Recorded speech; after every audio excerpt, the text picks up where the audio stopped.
یہودیوں اور عیسائیوں کی یہ دو قسمیں آپ بنا لیں نا یہاں پر بات کو تھوڑا سا مزید سمجھنے کے لیے۔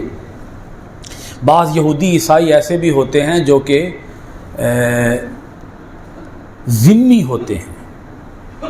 کیا ہوتے ہیں جی؟ ذمی سے مراد ہیں وہ یہودی یا عیسائی جو اسلام کی دعوت کو تو قبول نہیں کر رہے، مسلمان نہیں ہو رہے، لیکن وہ اسلامی مملکت کے قوانین کو قبول کر رہے۔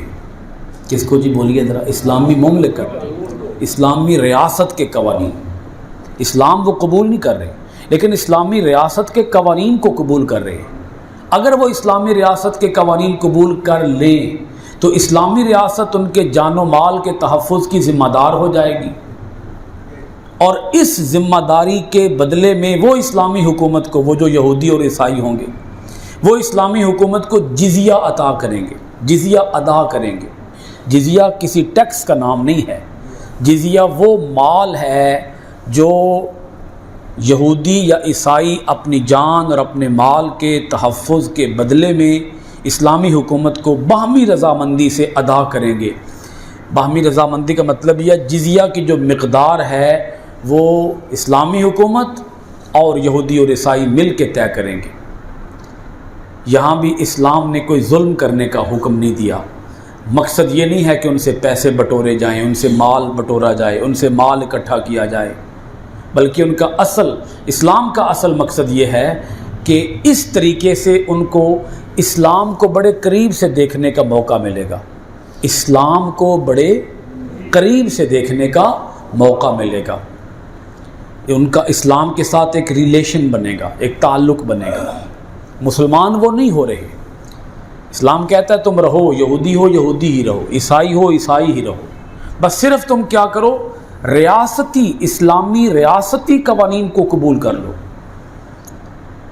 تو اسلامی حکومت تمہارے جان و مال کے تحفظ کی ذمہ دار ہو جائے گی، اور اس ذمہ داری کے بدلے میں تم اسلامی حکومت کو کچھ مال دو گے، کچھ رقم دو گے، کیونکہ تمہاری حفاظت کرنی ہے، تو حفاظت کرنے کے بدلے میں تمہیں کچھ نہ کچھ مال دینا پڑے گا۔ وہ مال بھی کتنا ہوگا، اس مال کی مقدار کتنی ہوگی، اسلام نے اس کی کوئی مخصوص مقدار طے نہیں کی۔ کیا حکم دیا؟ جتنا دینے پہ وہ خوش ہو جائے، جتنا دینے پہ وہ خوش ہو جائے، جتنا آسانی کے ساتھ وہ خوشی کے ساتھ دے دے، وہی جزیہ ہوگا۔ اور جزیہ وصول کن لوگوں سے کیا جائے گا، یعنی کن یہودیوں اور کن عیسائیوں سے؟ یہ نہیں ہے کہ ہر یہودی اور ہر عیسائی سے جزیہ وصول کیا جائے گا، نہیں،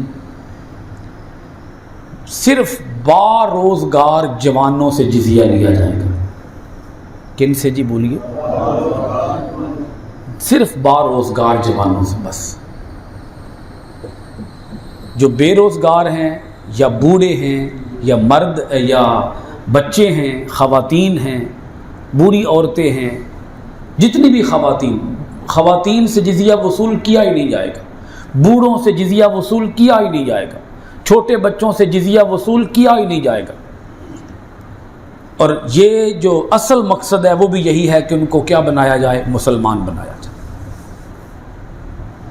اور ایسے واقعات موجود ہیں اسلامی تاریخ کے اندر، بہت سے یہودی اور بہت سے عیسائی مسلمان ہوئے، مسلمانوں کے حسن سلوک کو دیکھ کر، ان کے عدل کو دیکھ کر، ان کی انتہائی خوبصورت اور انتہائی منظم پالیسی کو دیکھ کر، اسلام کے مجموعی نظام کو دیکھ کر۔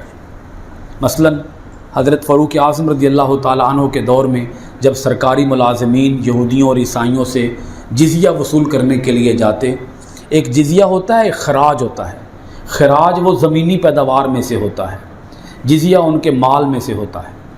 تو جزیہ اور خراج وصول کرنے کے لیے جاتے تھے سرکاری ملازمین یہودیوں اور عیسائیوں سے، تو یہودی عیسائی کہتے تھے ہماری طرف سے کچھ مال زیادہ لے جاؤ، خوش ہو کے وہ دیتے تھے، زیادہ لے جاؤ، زائد مال لے جاؤ۔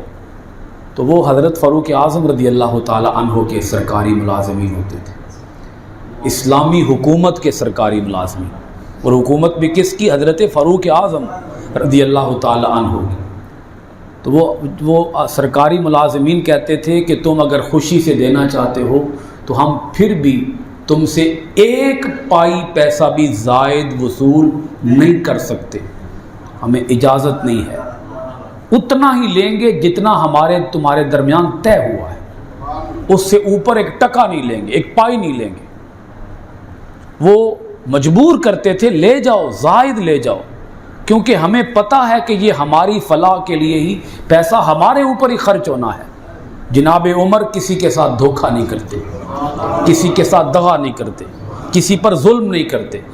حضرت فاروق اعظم وہ ہماری فلاح کے لیے، ہماری بہبود کے لیے، ہماری ترقی کے لیے یہ پیسہ ہمارے اوپر ہی خرچ کریں گے، زیادہ مال لے جاؤ۔ تو وہ سرکاری ملازمین کہتے تھے زیادہ لینے کی ہمیں اجازت نہیں ہے، جتنا طے ہوا ہے، جتنا ایگریمنٹ ہوا ہے، جتنا معاہدہ ہوا ہے، اتنا مال تم سے لیں گے، اس کے اوپر ایک پائی پیسہ بھی وصول نہیں کریں گے۔ اسی نظام عدل کو دیکھ کر یہودی پڑھتے تھے، عیسائی پڑھتے تھے لا الہ الا اللہ محمد الرسول اللہ، کہ اتنی امانت، اتنی دیانت کہ ہم انہیں مجبور کر رہے ہیں کہ ہم سے کچھ پیسے زائد لے جاؤ، مگر یہ ایک ٹکا بھی وصول کرنے کے لیے روادار نہیں ہے۔ حتیٰ کہ اگر کوئی کسی کو تحفہ بھی دیتا تھا، تحفہ، اول تو وہ تحفہ لیتے ہی نہیں تھے، اگر کسی نے دیا بھی ہے تو وہ اسلامی حکومت، جو سرکاری بیت المال ہوتا تھا، وہ بیت المال کے اندر جمع ہوتے تھے۔ اپنی ذات کے اوپر کسی کو پیسے خرچ کرنے کی اجازت نہیں تھی، یہ نظام تھا۔ اس نظام کو دیکھ کر پھر یہودی اور عیسائی کلمہ پڑھتے تھے۔